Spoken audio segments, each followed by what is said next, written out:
A haze on the far horizon, the infinite tender sky, and the ripe tints of the cornfields, and the wild birds sailing by.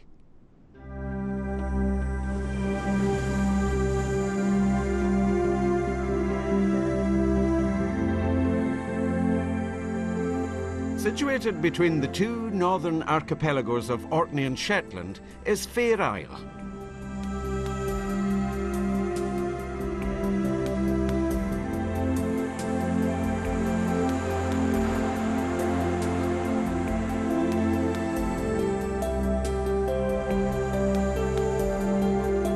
It has two lighthouses, one at either end of the island, and both constructed by the Stevenson brothers in 1892.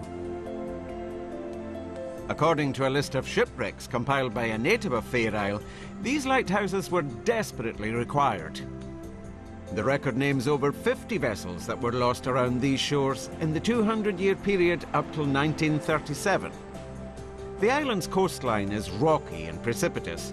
Although there are crofts, the soil is generally quite poor with very little grazing land. Perhaps that's why sheep were once grazed here on Sheep Rock. Apparently, the men climbed it with the aid of chains and used ropes to raise and lower their flock. Safe to say that they must have been a hardy bunch, man and beast.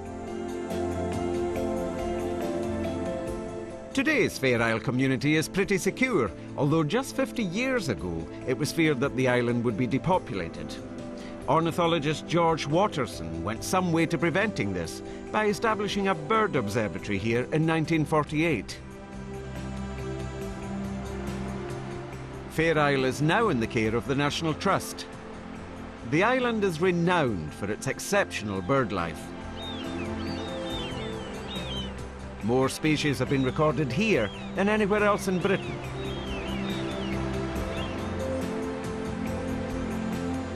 The ferry Good Shepherd sails from North Haven on the east side to mainland Shetland, weather permitting, of course.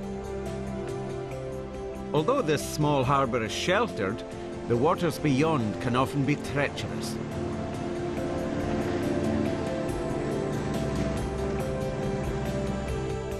The north of Fair Isle, where the rock stacks are at their highest and the population at its lowest. Despite the reassurance provided nowadays by the lighthouse, just ask any sailor and they'll tell you that Fair Isle is by no means easily accessible, although it's well worth the effort.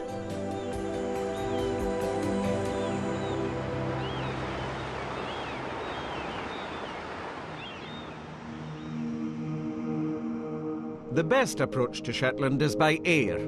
For those flying in from Orkney, the first sight of mainland Shetland is Sombra Head and the lighthouse at the tip of this famous promontory. It's a pretty impressive sight.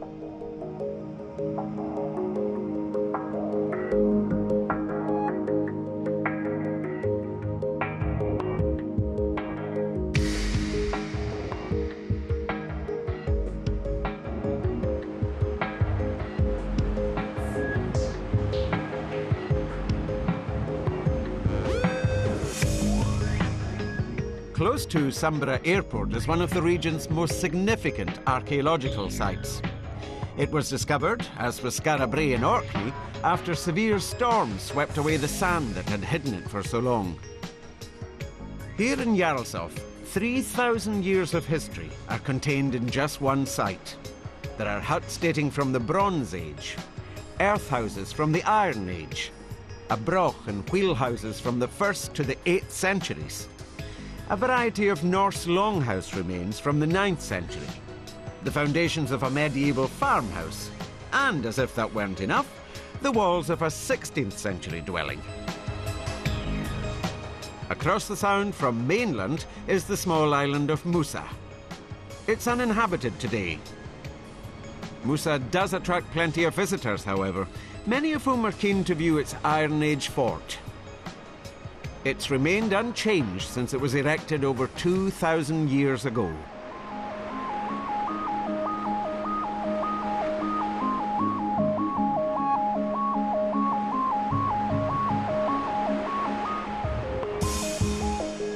And the seals evidently favour this island also.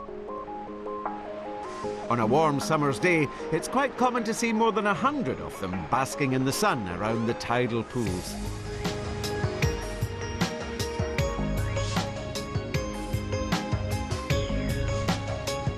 At the southernmost tip of mainland Shetland is the promontory known as Fitful Head. It was near here that the Bray oil tanker disaster occurred in 1993.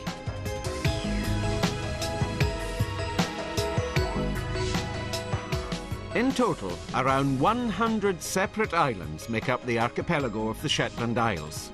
Many of them are very unusually shaped. This is Colsey.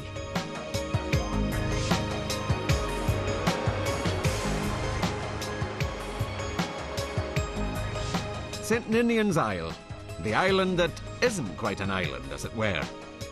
The remains of a 12th century chapel can be found here, but in 1958 an excavation revealed the remains of an earlier church and a hoard of 8th century Celtic silver.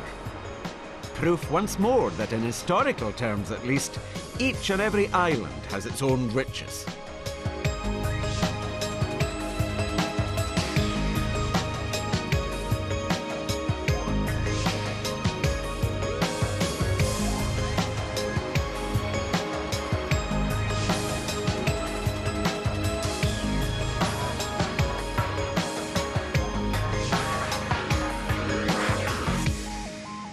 It was here on the island of South Havre that the magistrate of all Shetland lived in the 16th century. Today, there is little of note to be found, other than a windmill where corn was ground in the 19th century.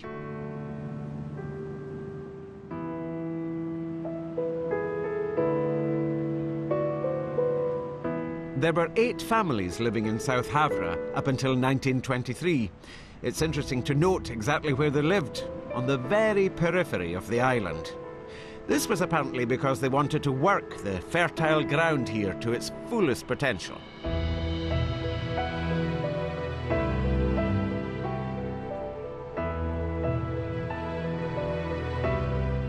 Southwest mainland and the islands.